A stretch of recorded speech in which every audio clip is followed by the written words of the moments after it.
Hello, ladies and gentlemen, and welcome to INSS English Podcast. I'm Adi Kantor.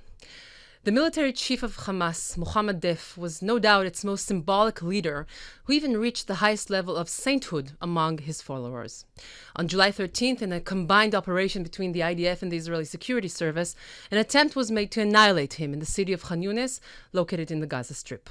Along with him, Rafa Salameh, the commander of the Khan Yunis brigade, and other Hamas terrorists were eliminated as well. At this stage, it has not yet been definitely determined whether the operation to eliminate Deif was a successful one, but the attempt itself raises, already at this stage, meaningful questions for analysis. What are the consequences for an upcoming hostage deal between Israel and Hamas after this annihilation attempt? How will the war in Gaza be affected? And what is the role of Qatar, and what impact does this event have on an additional fronts Israel must face? In order to discuss these questions in depth, with me in the studio today is Yohanan Tzoreff, senior researcher at INSS.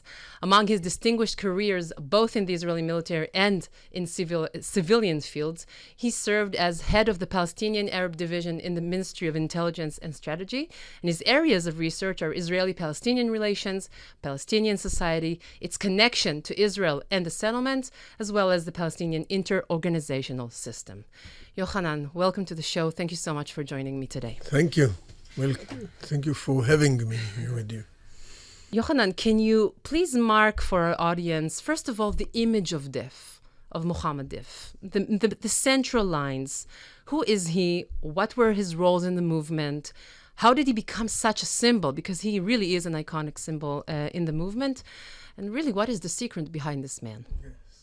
First of all, I think that if you compare him to all the other chiefs of the military of Hamas, I think he is the only one who became a legend in his life. Okay, the reason is that he learned from them how to behave in the situation of confrontation between Israel and the Palestinians, especially Israel and Hamas. Because he replaced Salah Shehadeh, who was very well known in that time, till he was killed by Israel in 2002. And Salah Shehadeh, not like Deif, used to appear a lot also in public. Okay? So he had also some manners of political leader, not only a military leader. Muhammad Deif, who learned from him how to behave and concentrated all his efforts in order to push forward the military power of Hamas, he understood as much as I estimate that he cannot behave in this way if you want to push the power of Hamas forward. Okay, so he concentrated only in military issues, and in order to reach to a high level in this case, he had not appeared in public approximately all the time, okay? So he has an image of shadow, okay? He come and go, and even people who saw him don't know who is this person, okay? Yes, a big enigma in his life. So this is the reason why it was very difficult to reach to him. 7 attempts. Yes, 7 attempts. And also he has a lot of abilities or opportunities to escape from every sensitive situation that he found himself during his life as the commander of the military arm, military of Hamas. Okay, and I think that in a situation that first of all, inside the organization, he has a lot of influence, especially on the military issue. But at the same time, he considered less effective than, for example, Salah Shehadeh, in the political level of the organization, which is more important from my point of view than the military branch of this organization. From this to reach a level of sainthood for his followers, how do you explain this? It has a religious base also, of course, right? Look, we talked about it. Not just military, but also religion plays a role here. Yes, we talked about this in our last podcast that we had. He came from the refugee camp of Khan Yunis. You know how many leaders of the Palestinian organization came from this camp? Muhammad Deif from Fatah, Abu Jihad from Fatah, Ziad Nakhale from the Jihad Islami, Abdelaziz Rantisi from Hamas, All came from there. Who replaced Ahmed Yassin, yes. And many others came from this refugee camp. It means... What is so unique in this refugee? This is the question. I told Yaron before we began here in our discussion, I told him that I suggested to one of my colleagues in Gaza to try to make a research about this camp, because I think that something very unique there. This is very interesting what you're saying. And we have to understand. It's also important for us as researchers, yes. But I think that I was very surprised to see that they don't have any idea about this issue, okay? But for me, it means that there was some educators there. But it's not a coincidence that a lot of them came specifically from there. Of course. And maybe religious leaders. With a lot of impact. Yes, who teach them what is the real situation and how to behave in this kind of life of dispute for a long time, and how to learn from the experience of the others, okay? And I think that this is why we find so many people there, but it still need to check more. For further research. It's only, a simple question that I put here in order to think about this issue. I think that Muhammad Deif, understood that he has to be mysterious in order to bring his organization to the situation that he succeeded at the end, we can say, okay? And also his personality.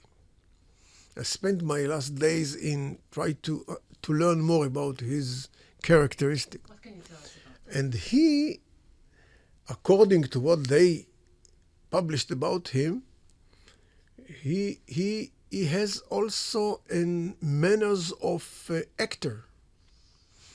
When he was a student in the Islamic University in Gaza, he headed a group of drama inside the university, and they make some shows in this place, and they also they used to call him Abu Khaled because he played a role of Abu Khaled, some person from the Islamic legend that used to play a role in the war of in the days of Bet Umayyah, From Islamic legend, yes. Becoming a legend himself. Yes. By the way, his last name, Deif, is not his real No. name.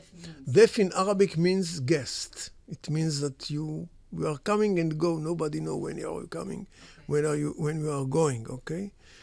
His name is from Masri family. Yes.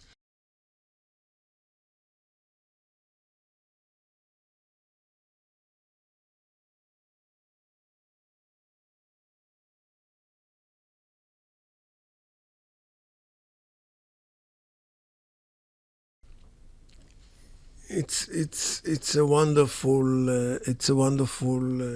act. Okay. What is nobody can say definitely that he was dead. What bothered me, Chances are high. the chance, according to the Israeli side, is high because he was there, and because they use the kind of the explosive material that they use cannot give any chance to anybody who was there. Okay, but what bothered me in all this issue is the announcement that Hamas gave Immediately after. Yes. That he's alive. Yes, they could. Why does it bother you? I mean, The problem is it not. can be also false. Look, There's something in you that but tends to believe that. it's something when you say that you are checking or you say that nothing happened, but it's something else when you say that he is alive, and he is laughing, and he is doing a lot of things. So. And on the other hand, but publishing pictures that were never seen in public before. No, and even not bring a sound of him, a voice of him or something like this. Why are they not? Yeah, there is also maybe an advantage of keeping it an enigma. Look, I think that if we want to... It's a mind game, maybe. We don't have enough psychological materials warfare to understand this issue. But if we want to make analysis or to estimate the issue, if he really dead, from Hamas point of view, or especially from the public of Gaza point of view, it's not always the same thing. It's not always the same thing. Rarely it's the same thing. It means that it's a defeatism beginning of the defeatism of Hamas. This is how you would define it. I think so, from the people point of view, public point of view. And the movement? And the movement is a big crisis, but they can overcome the situation. What are, by the way, what are the voids, if and indeed he was annihilated? Let's take this scenario first of all. What are the voids that he leaves behind him? And who can really fill them? Does he have a successor already? Is there a discussion among they are talking among now them about that? They are talking now about the brother of Senwar, Muhammad Senwar, as the person who is going to replace him. There is no look. Most of the commanders of the brigades of Hamas are not with us anymore. They were killed, most of them. There are two or three of them that's still alive. But the senior is, I think, in the military level, the senior person is Muhammad Senwar. Sure. And Muhammad Deif. No, Muhammad Senwar, who is the brother of Yahya Senwar, he's going to replace him according all the reports that we find in their announcements or declarations. Operatively, how do you think will it affect the continuation, if at all, of the war in Gaza? What do you see in a case in a situation in which he was officially found dead? What effect do you think it will have on the continuation of the war? And this is the central question that we're dealing with today is how will it affect the hostage deal? Yes. Will it push it forward or will it take it Look, first backwards? of all, we hear from Hamas the night of this day that it's not going to affect the negotiation. It's interesting that they rationed and said that very clearly. Yes. This means that they're under pressure? Is this what the IDF tries to create? It means that from Hamas' point of view, they had already achieved the targets of the war at the beginning of the war. What was the initial destination that they wanted to reach? I think with the 7th of October attack. I think that they wanted to dismantle the feelings of the Israeli people that they are the strongest power in the area, that they can ignore the Palestinian question, all the other group in this area, especially the Palestinian issue, and also to tell the Arab states that you also cannot ignore us. Okay? And I think especially not the ones who are in a normalization process with Israel. Of course. And they also put another point in this issue. They wanted to say to the Arab countries, so look, if you really think that you can make any normalization, any agreement with Israel and ignore us, you have to remember that we are still the main stone in this building that you want to build. Okay? So from their perspective, from their point of view, they reached the goals that they wanted, and now, of course, the main goal is to finish the war as soon as possible. Do they still have an interest to remain a political power in Gaza, or they already understand? Okay, this is not reachable. Okay, here let's now that Deif is gone. Yes. Maybe. Look, first of all, I think, as we said, they achieved their targets at the beginning. Now, the question about how the results of the war will affect this organization is another question. The day after, of course. I think that they cannot ignore what happened here. The rivals in Ramallah began in the last few weeks to talk publicly against Hamas, to criticize Hamas loudly. Yeah. Okay? Right. They do it 9 months too late. No, they do it all over the 9 months.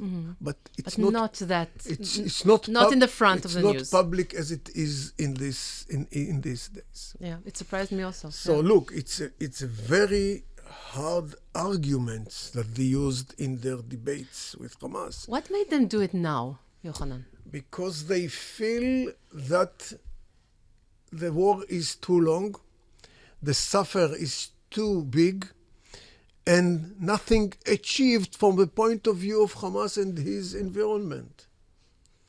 Nothing achieved for the Palestinian interests. This destruction of Hamas, of Gaza is unbelievable. Yeah. Now, I follow the debates between Abu Mazen and Hamas for many years. He all the time tells Hamas, your missiles is nothing, because what you are doing is only repeat the destruction, the Satan cycle, the destruction of Gaza. So you give the Israeli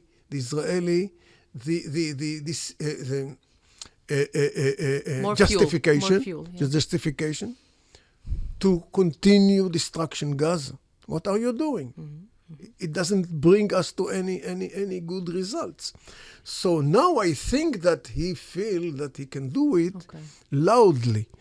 But, the situation of Abu Mazen is not as it was in 2012, I just wanted to 2013. Say. It's not the same person, not the same institute. Also, the authority is very weak. Yes, the Palestinian authority is very, very weak.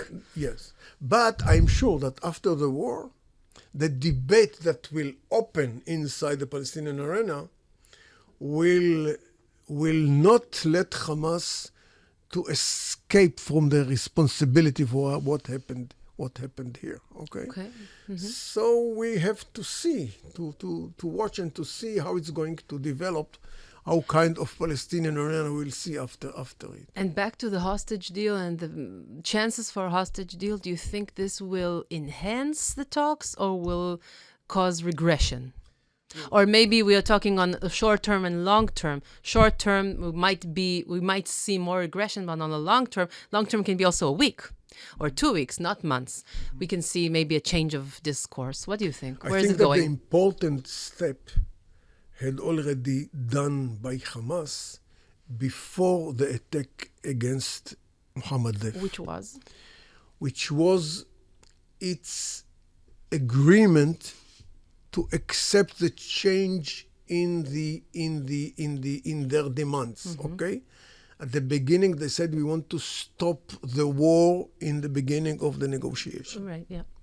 Now, Between stage A to stage B. yes. Now they are ready to put it after the second stage. And this At was first, caused thanks to the military pressure Israel pushed something- towards? I think that part of it's this issue, and the second issue, I agree with what Tamir said. You know, he said that they understood that Israel is not going to change its approach to this war.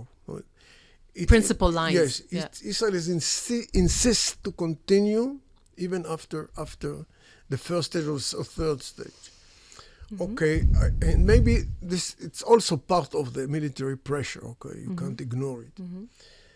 And it gives the Israeli also the ability to release some of them and not to stop the war. But there is something very important that I think that we can find during the what was published before this negotiation. You know, the Washington Post last week published an article or reports by David Inchius. He said that Israel and the Palestinians and Hamas are talking about the day after in Gaza. And they say that they agree that not Israel, neither Hamas. Neither Israel No, and not- neither the yes. Hamas movement will be. Now, it's not Responsible something for that. very important because Hamas, I think in 2017, it already said that they are ready to give up on the civilian control of Gaza. But today, it means, from my point of view, that they are talking not only the hostages, they are talking also about something that belongs to the policy of the future. Okay, so the future of Gaza, it's not a military issue. It's not only a military issue. But in this case, if this is the direction, it means that there is also opportunity to finish the war without going back to the field, to fight again. Okay, Clear. on the field, and Israel can put demands from Hamas to leave the area. Yeah. Okay, To go on exile. or to dismantle their military power, to give their guns to third side, okay? I think they agreed to remain only with No. self-protective ammunition, something No, like they that. will not agree. I'm sure they will not agree, but it can open discussion. And that's a good enough situation from your side. It's good enough, but it's also can Not bad, at least. can create a pressure from the people, Clear. from the public, the Palestinian public, on Hamas, because they cannot continue in this situation. Clear. It's impossible to continue. It's the suffer is so big that they want to reach to an end. Yohanan, last question. Unfortunately, our time is almost up. How do you think this attempt of annihilation of Muhammad Deif will affect also Israel's other fronts? Where Looking north, looking south. Do we hear any voices from the regional area relating to this assassination attempt? Look, I continue to believe in what Nasrallah said last week. He said that Hamas making negotiation with Israel about the hostages, and it represents us too. We are part of this negotiation. So everything that Hamas will accept, we are going to accept.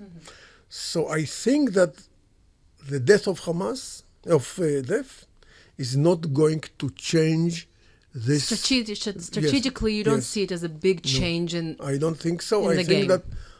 that Nasrallah himself wants to reach to the end of this issue because there is also a lot of pressure inside Lebanon against him and all his and what activity. if not, Yohanan? What if not? What if this is a conception? What if this is what we would love to believe, but maybe we're not looking at the map the way it really is. I mean, the fact that he's connecting all the time the war on the north to Gaza, what is happening in Gaza, and once Gaza, the story there finishes, then they will stop. I'm asking myself, and what if not? Look, we tend to believe him, but this is Nasrallah. Yes, so Nasrallah has had many speeches since the beginning of this war. In all of them, he said that he prefers not to enter to a wider war in Lebanon. Okay, it's from his point of view, he is making solidarity with Gaza. It's a war of solidarity with the Palestinians. Directed by Iran, of course. Yes, of course. But they also personal interests. No, it also he don't want to bring Lebanon to a situation that will put him in a sensitive issue. Yeah. Okay.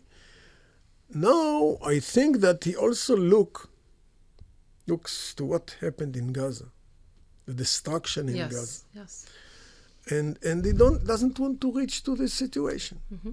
Now, not only the Israeli side is exhausted, only the Palestinians are exhausted. Also, yes. And the Lebanon also the South Lebanese who escaped north. Yes, of course. It's not only the Israelis who went south, it's also the Lebanese who went north. So as much as I can estimate, I don't think that we are going in the near future to a war in the north, in the north. Let's hope so. Let's hope so. Yes. Yohanan Tzoreff, thank you so much for enlightening us on latest developments. Thank you for joining me in the studio, and thank you for our audience for watching and listening. See you in the next program.